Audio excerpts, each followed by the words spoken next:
Hello everyone, कैसे हैं आप सब। उम्मीद करते हैं आप सब बहुत ही अच्छे होंगे। तो क्लास 7 एनसीईआरटी का हम लोगों ने चैप्टर 3 का पार्ट 1 कर लिया है और ये पार्ट 2 है। ओके, सो जिन्होंने पार्ट 1 नहीं देखा वो पार्ट 1 देख ले जाके, उसके बाद पार्ट 2 आके देख सकते हैं। तो आज का टॉपिक है major land forms. Land forms की कितने तरह के लैंड फॉर्म्स होते हैं। The landscape is the being continuously warned away by two process। देखिए, जो आपका लैंडस्केप है यानी अगर जो धरती की सतह है वो हमेशा टूटती रहती है, बिखरती रहती है दो प्रोसेस से।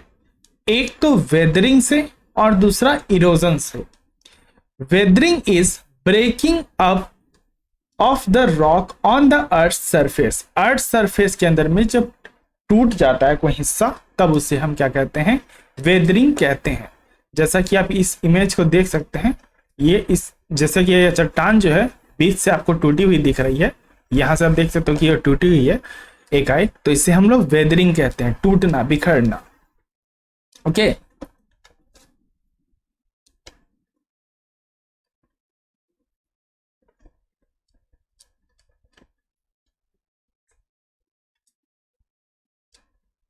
okay, then erosion is weathering away of the landscape by different agents like water, wind and ice। देखिए, एक तो मैंने बोला कि जब कोई धरती की सतह कोई टुकड़ा अचानक से टूट जाए तो वो वेदरिंग हो गया। जैसे ये एक हिस्सा है और ये हिस्सा टूट गया अचानक से, तो इसे हम लोग वेदरिंग कहते हैं। लेकिन ये हिस्सा इतना बड़ा था और कुछ समय के बाद इस हिस्से का साइज इतना रह गया, तो ये एरिया तो कम हो गया ना। अब इस तरह के इरोजन को हम लोग क्या, इस तरह की चीज को हम लोग क्या बोलते हैं, हम लोग बोलते हैं erosion. The Erode material is carried away and transport by water, wind etcetera. ये इरोड मटेरियल क्या होता है, ये जो इरोजन, देखिए अब यहां पे एक चीज और मैं समझा देता हूं आपको कि इरोजन जो होता है वो बहुत तरीके से हो सकता है, जिसके बारे में अभी हम लोग आगे और डिटेल में पढ़ेंगे। जैसे वहां पे वाटर बोला, तो वाटर में जैसे मानिए ऊपर से कोई पानी गिर रही है तो बहुत सारा सेडिमेंट लेके चलती है अपने साथ, तो वो क्या हो गया, इरोजन हो गया। अब इरोजन के बाद देखिए डायग्राम कैसा दिखता है आपको, इरोजन की चीजें।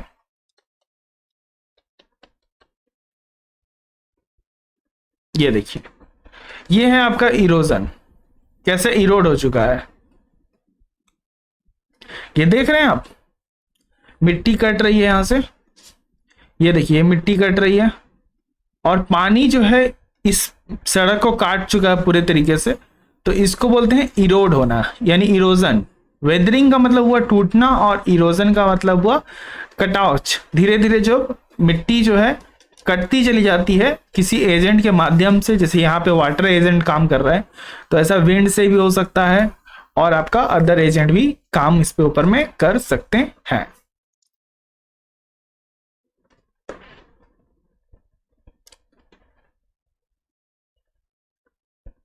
Working of river.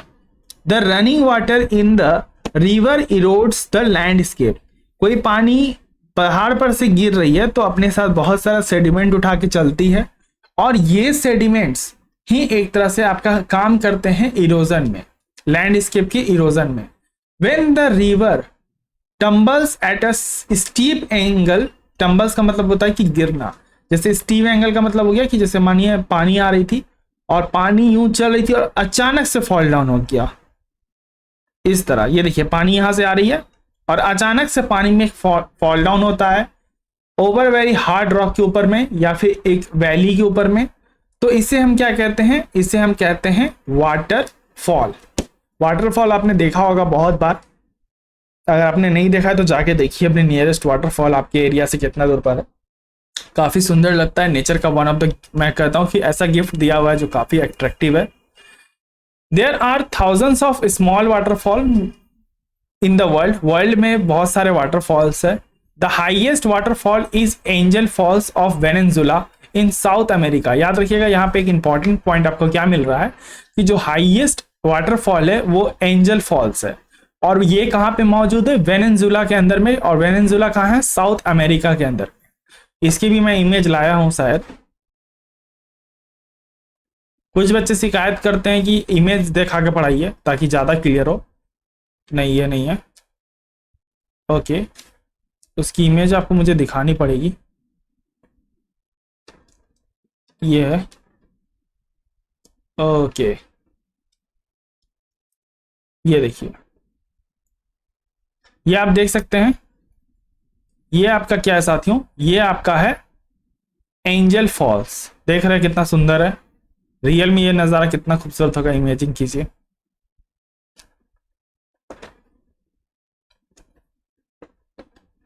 Other waterfalls, ऐसी बहुत सारे वाटरफॉल्स हैं, जैसे नायगरा फॉल्स लोकेटेड है border between the Canada and US. US Canada के बीच में नायगरा फॉल्स है। ये देखिए, मैंने नायगरा फॉल्स का फोटो भी लाया था आपके लिए।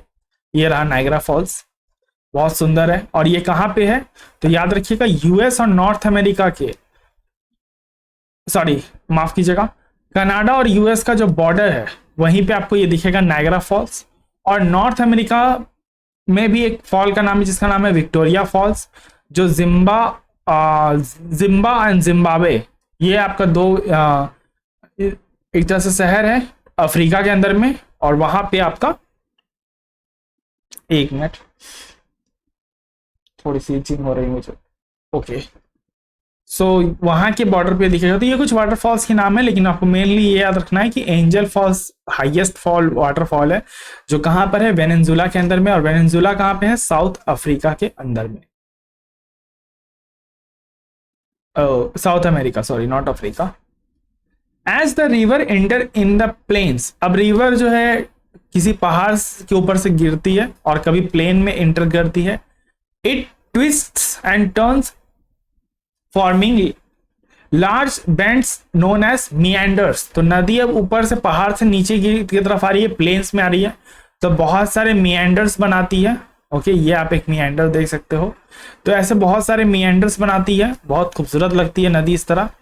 और ये जो मियांडर्स बनाती है, तो इसके आसपास ही प्लेन एरियाज में ही आप देख सकते हो कि सेटलमेंट पॉसिबल है, इस एरिया में ही सेटलमेंट पॉसिबल है।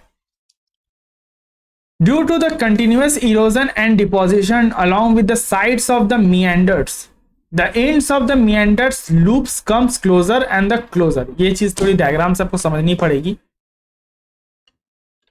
वो वाला डायग्राम तो मैं लाया हूं, नहीं वो वाला भी डायग्राम मैं नहीं लाया यार। कोई बात नहीं, मैं इसी से आपको समझा देता हूं कि आप मियांडर्स देख रहे हो, ठीक है।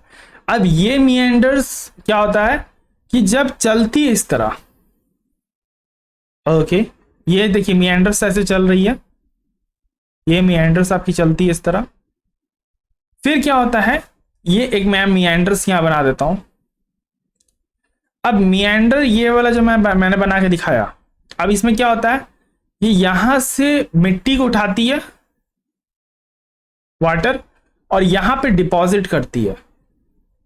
उसके बाद क्या होता है, ये कुछ और ऐसा बन जाएगा, फिर ये कुछ और ऐसा बन जाएगा, फिर ये और सटता चला जाएगा। एक बार क्या होगा कि ये चीज एकदम पास में आ जाएगी और ये चीज पूरा फैल जाएगी, ये वाली एरिया पूरा फैल गई, ये और क्लोज में आते जाएगी और एक अलग सा लेक तैयार हो जाएगा, जिसको हम लोग क्या बोलते हैं? ऑक्सबो लेक बोलते हैं।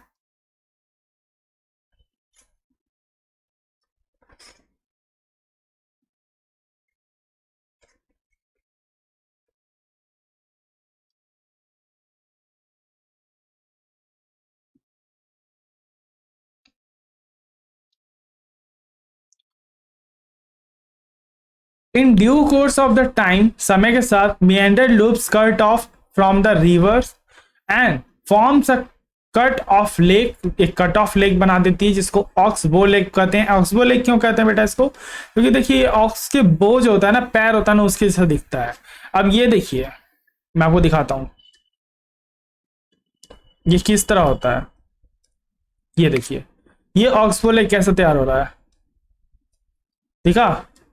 यहाँ पे आप देख सकते हो, मैं दूसरा कलर ले लेता हूं, कैसे यहाँ पे एक ऑक्सबो लेक तैयार हो रहा है, जो पानी है वो बार बार टर्न कर रही है, सारे सेडिमेंट को इकट्ठा कर रही है एक तरफ से कटाव हो रहा है, और ये नदी फिर डायरेक्ट एक टाइम इतनी पास आ जाती है कि डायरेक्ट बहने लगती है इसके साथ मिलके, ये देखिए बढ़ रहे हैं, और एक साइड में एक लेक बन जाता है जिसको हम लोग ऑक्सबो लेक कहते हैं। ऑक्स के बो की तरह ये दिखता है कुछ इस प्रकार, इसीलिए इसे ऑक्सबो लेक कहते हैं। और निएंडर्स जब बनते हैं ना तो आसपास इससे बहुत सारे ऑक्सबो लेक बन जाते हैं और काफी टाइम लगता है इसमें। ऐसा नहीं है कि एक दिन का कोई प्रोसेस है, आज निएंडर्स बनी और कल ऑक्सबो लेक तैयार हो जाएगा, ऐसा नहीं है। इसकी एक टाइम टेकिंग प्रोसेस है, बट काफी समय के बाद ऐसा देखने को आपको जो है मिलता है। देखो जिसको क्लास थोड़ी स्लो लगती है ना, बहुत सारे बच्चे कहते हैं कि यार मेरी क्लास थोड़ी स्लो भी रहती है, क्योंकि यार देखो क्लास स्लो रहने के कारण ये है कि जो टीचिंग करने का तरीका है यहाँ पे अंतर ये थोड़ा सा आता है कि मैं पैनल से पढ़ाता हूँ, फिर मैं कंटेंट दिखाता हूँ, मैं इमेज दिखाता हूँ, तो टाइम टेकिंग भले है बट बहुत इफेक्टिव कंटेंट आपको दिया जा रहा है। अगर आपको लग रहा है कि आपके पास टाइम नहीं है तो वीडियो को फास्ट कर लो, 2x तक की आपके पास एबिलिटी है फास्ट करने की, तो आप 2x तक वीडियो को फास्ट कर लीजिए। 15 मिनट की वीडियो, 20 मिनट की वीडियो आपकी 7-8 मिनट के अंदर में कंप्लीट हो जाएगी।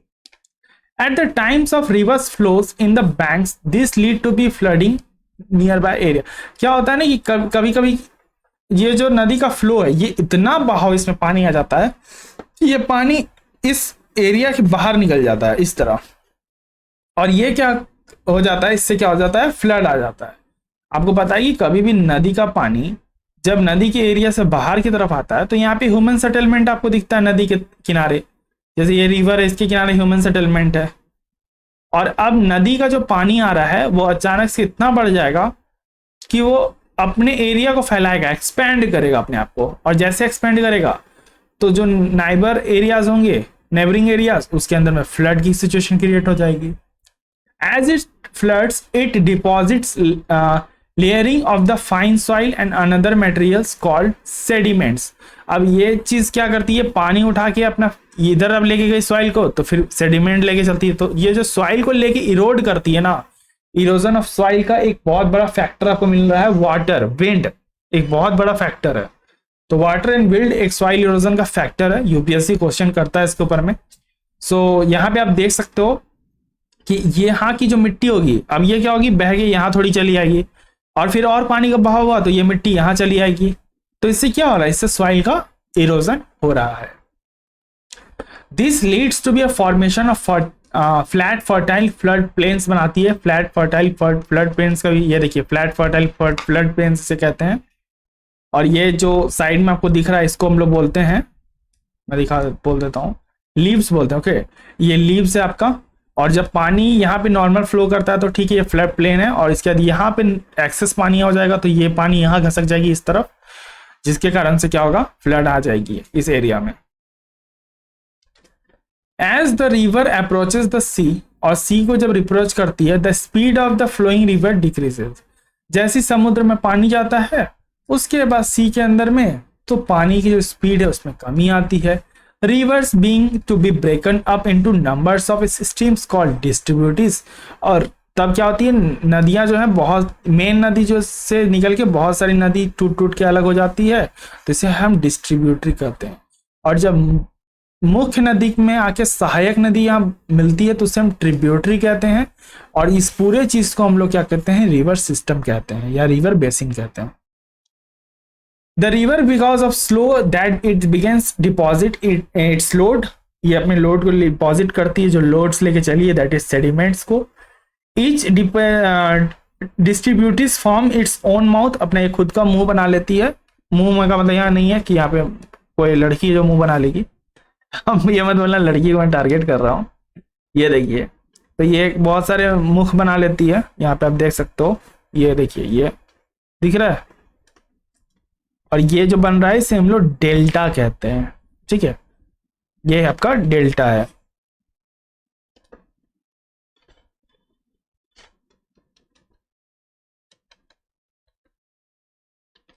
Okay, the collection of sediments froms all the mouths are called delta, मैंने बता दिया। ये आप देख सकते हो, एनसीईआरटी में भी इमेज दिया हुआ है बहुत सुंदर सा।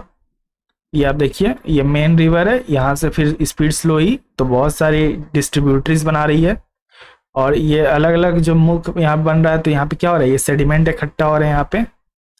ओके, और ये जो सेडिमेंट पूरा ये फॉर्म्स, इसको पूरे स्ट्रक्चर की बात करूंगा तो इसे डेल्टा बोलते हैं। Okay, working of sea waves, थोड़ा जूम कर देता हूं यार। The erosion and depositions of the sea waves gives the rises to the coastal landforms. क्या होता है इरोजन और डिपोजिशन ऑफ सी वेव्स से क्या होता है, gives the riser of the coastal landform. अब डिपोजिशन हो रहा है, फिर क्या हो रहा है erosion, deposition erosion, deposition erosion, deposition erosion, deposition erosion. इससे क्या होता है कि कोई एक लैंड फॉर्म हो जाता है। अब जैसे मान के चलिए यहां पे देख सकते हैं हम लोग, ये देखिए अब ये एरिया कल को बहुत बड़ा हो जाता है, मानिए इतना, अब ये यहां तक एरिया दिख रहा था, अब ये पूरा एरिया हो गया। ये मैं थोड़ा सा क्लीन करके आपको दिखा देता हूं ताकि ज्यादा डायग्राम अच्छे से क्लियर हो आपको। अभी ये एरिया इतना है, कल को एक टाइम के बाद ये एरिया कुछ इतना हो जाए, एज्यूम कर लेते हैं, तो ये क्या हो गया, एक लैंडफॉर्म हो गया। अब फिर यहीं से सॉइल इरोजन होगा, फिर यहीं से फिर कहीं और जाके डेल्टा बनेंगी, फिर कहीं और जाके लैंडफॉर्म होगा। तो ये काफी लॉन्ग प्रोसेस है, ज्योग्राफी में बहुत सारे फैक्टर्स इसको रिस्पॉन्सिबल है जिस तरह का काम करते हैं, तो ये एक बहुत लॉन्ग प्रोसेस है। Sea waves continuously striking at the rock, rock पे आके सी वेव्स जो है लहरें आके टकराते रहती हैं। अब लहरें एक लगातार टकराने से क्रैक्स डेवलप हो जाते हैं over the time and they become larger and wider, large और वाइडर बन जाते हैं। Thus the hole like cave are form in the rock are called sea caves. ये देखिए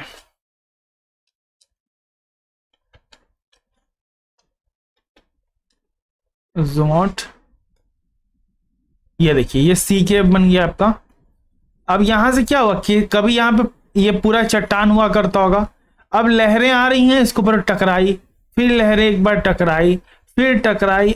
बहुत लॉन्ग प्रोसेस बेटा, बहुत लॉन्ग प्रोसेस, ये एक दिन का नहीं है, ये सब चीजें ये हर दिन होने वाली चीजें हैं। और उसके बाद आप देख सकते हो ये कैसे आप एक सी केव, ब्यूटीफुल सी केव बन गया है। बहुत लोग इसे ऐसे प्लेसेस पे विजिट करते हैं, टूरिस्ट का जगह बन जाता है एक तरह का। तो ये एक सी केव तैयार हो गया। तो ये सी केव एक दिन में नहीं तैयार हुआ, it is a long process. Okay, now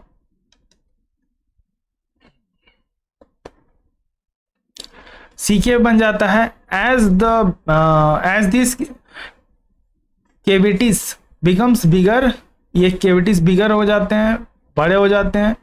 the roof of the caves remain and दस फॉर्मिंग अ सी आर्च, एक सी आर्च बनाती है। देखिए अब क्या हो रहा है कि पानी का कटाव हो रहा है यहाँ पे, ठीक है, तो सी केव बन रहा है। एक मिनट, मैं वो वाला इमेज नहीं लाया क्या? ओके, मैं वो वाला इमेज लाया था यार, रुको यार मेरे को देखने दो, वो वाला इमेज में लाया था। ये वाला है क्या? यही है, हाँ ये देखिए, ये आप देख सकते हो कि पानी का जो कटाव हो रहा है, तो ये पूरा यहां से तो कट गया, बट इसका स्लोप, इसका जो ऊपर का छत है वो तो एक तरह से रह गया। अब एक टाइम बाद होगा कि ये भी टूट जाएगा, काफी समय के बाद क्या होगा, ये भी टूट जाएगा पानी से और या फिर अदर फैक्टर से। उसके बाद बचेगा तो क्या बचेगा, further the erosion breaked into and roof only walls remains रहेगा।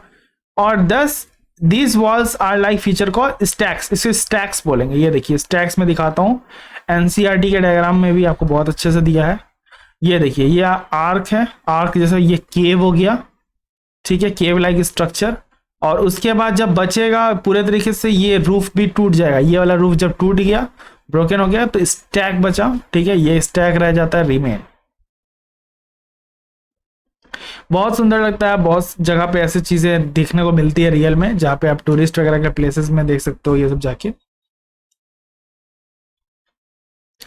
The steeps rocky coast rises almost the vertical above the sea called sea cliff.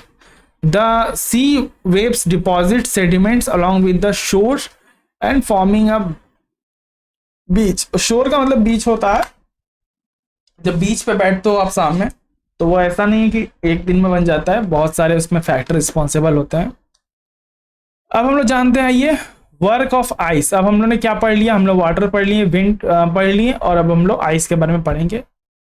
Glaciers are the rivers of ice. Glaciers जो है reverse है ice का। ये देखिए, आपको लग रहा होगा कोई नदी बह रही है, but this is not river, this is reverse of glacier. एक नदियां हैं लेकिन किसकी, आइस की। विच टू इरोडेड द लैंडस्केप। यहां से ये जब चलती हैं तो बहुत सारे मटेरियल जो है इरोड करती है, ठीक है। Bulldozing the soils and stones to expose the solid rock below. नीचे की तरफ लेके चलती है। The glacier carve out deep hollows there. अब यहाँ पे देखिए, मैं इसको भी इमेज से दिखा देता हूँ। ये देखिए ये किस तरह यहाँ पे आ रहा है, देख सकते हो आप। लग रहा है ना कि कोई ये नदी बह के आ रही है यहाँ से, लेकिन this is not river, this is glacier. और ऐसे साथ जब ग्लेशियर चलती है तो अपने साथ बहुत सारे इरोडेड मटेरियल लेके चलती है और कहीं और जाकर डिपॉजिट कर देती हैं। As the ice melts they get filled up with the water, और वाटर यहाँ पे आ जाता है एंड बिकम्स ब्यूटीफुल लेक। और यहाँ पे एक तरह से आपको पता है ग्लेशियर से जब आगे चला, जब बर्फ पिघल के कहीं इकट्ठा हो गई तो एक बहुत सुंदर सी नदी बना देती है, झील टाइप का बना देती है।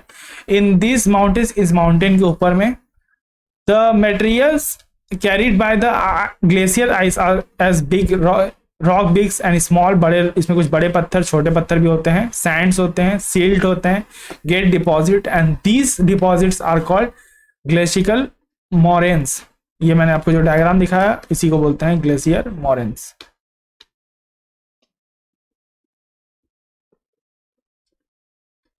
अब आइए जानते हैं वर्क ऑफ विंड। आइस के बारे में हम लोगों ने पढ़ लिया, वर्क ऑफ विंड के बारे में जानते हैं। Have you ever visited the desert? क्या आप डेजर्ट कभी गए हैं? Try to collect some pictures of the sand dunes. Sand dunes का मतलब जो रेतीली तूफान उठती है ना, उनको बोलते हैं सैंड डोन्स। जैसे ये देख सकते हो आप, इसे बोलते हैं सैंड डोन्स।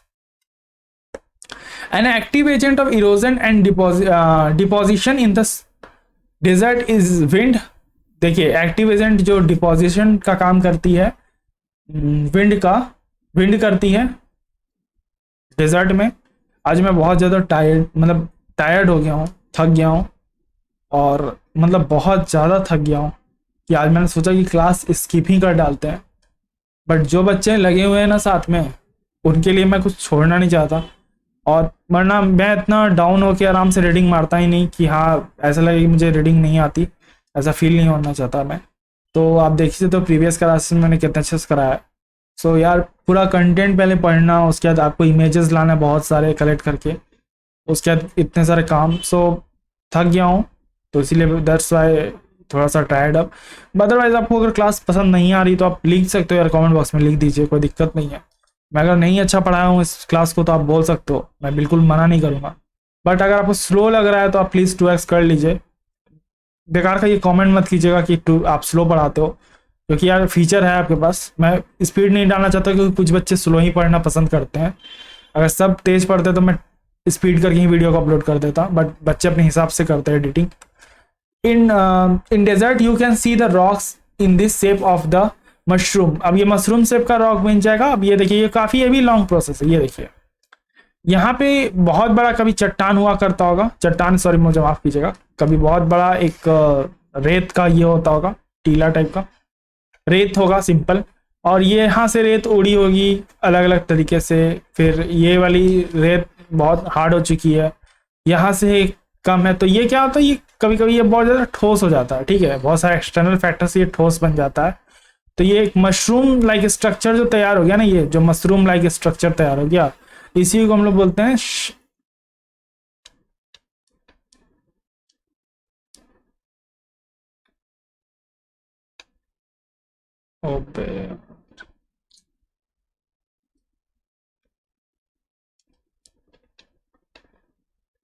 इसी को बोलते हैं हम लोग mushroom rocks.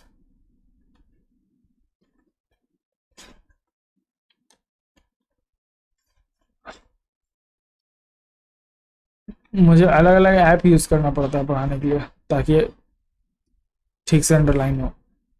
Winds coded with the lower section of the rocks more than upper part. ये मैंने बता दिया। ये जो मशरूम से स्ट्रक्चर क्यों बना, क्योंकि जो विंड इरोड की है आपका किसको, इस सैंड को, उसने नीचे वाले पोर्शन में ज्यादा किया होगा, इसलिए मशरूम लाइक स्ट्रक्चर है। Therefore such rocks have a narrow base, कुछ रॉक्स में आपको नैरो बेस मिलेंगे, वाइडर, बड़ी थोड़ी वाइडर आपको टॉप मिलेगी। When the wind blow, जब विंड करेंगी, it lifts and transports the sand from one place to another place, और इसी के बाद फिर sand another place लेके जाएगी। ऐसे ये प्रोसेस चलता रहेगा। When it slopes blowing, the sands falls and get deposited on the low hill। अब ये low hill पे आ जाएगी, like structure that sand dunes बनाएगी। ये देखिए, ये सैंड डोन्स की इमेज मैंने स्टार्टिंग में भी आपको दिखाई थी। ये देखिए इस तरह का, फिर यही चीज आपको उड़ के पूरा यहाँ पहुंच गया, तो सैंड डोन्स बन गया। अब ये कुछ ऐसा समझिए कि देखिए यहाँ पे, जैसे मानिए यहाँ पे मैंने क्या किया, मैं यहाँ पे ऐसे चला रहा हूँ, ठीक है, ये मानिए रेत एस सिंपल फ्लैट मान लेते हैं। फिर सैंड आई, सैंड यहाँ पे रुकी, फिर उसके ऊपर एक सैंड रुकी, फिर सैंड और रुकी, फिर थोड़ा सा और सैंड रुकी, फिर और सैंड रुकी आके, भविष्य में ऐसे और सैंड रुकी, और सैंड रुकी, कहीं से उड़ गई। तो ये क्या हो रहा है, एक सैंड का यहाँ पे जमाव हो गया, ठीक है। सो ऐसा ही होता है। उसके बाद फिर एक टाइम आएगा, फिर सैंड यहां से चलना चालू करेगी, फिर कहीं और जाके डिपॉजिट होगी। सो ये प्रोसेस चलता रहता है, कभी रुकता नहीं है। When such sands is deposit in large area called losses कहते हैं इसको, जब लार्ज एरिया में डिपॉजिट हो जाती हैं। Large deposit loess are found in China, ये आप देख सकते हो, ये है, ठीक है, ये चाइना में मिलेगा, इसको लॉसेस कहते हैं। ये डिपॉजिट आपको चाइना में मिलेगा। सो आई होप आपका चैप्टर तो यहाँ तक कंप्लीट हो गया शायद, हाँ कंप्लीट हो गया। सो आई होप आपको अच्छा लगा होगा। अगर नहीं लगा तो कमेंट बॉक्स में बिल्कुल आप फ्री हो, मैं कुछ नहीं टोकूंगा। जिस दिन मैं एनर्जेटिक होकर पढ़ाता हूँ उस दिन मैं खुद बोलता हूँ कि हाँ मुझे अच्छे कमेंट चाहिए, बट आज एनर्जी बहुत डाउन है पूरे तरीके से, सो थक गया हूँ मैं। तो आप प्लीज़ देख लीजिएगा। अगर वीडियो पसंद आई है तो लाइक कर दें, चैनल को सब्सक्राइब कर दें, शेयर कर दें, कमेंट कर दें अच्छा सा। अगर नहीं पसंद आई है तो डिसलाइक भी करिए, कमेंट में लिखिए कि वीडियो क्यों पसंद नहीं आई, कोई रीज़न बताइए, मैं अगले वीडियो में उसे और इम्प्रूव करूँगा। तब तक के लिए रखें अपना ध्यान, मुझे दिया गया धन्यवाद। जय हिंद, जय भारत।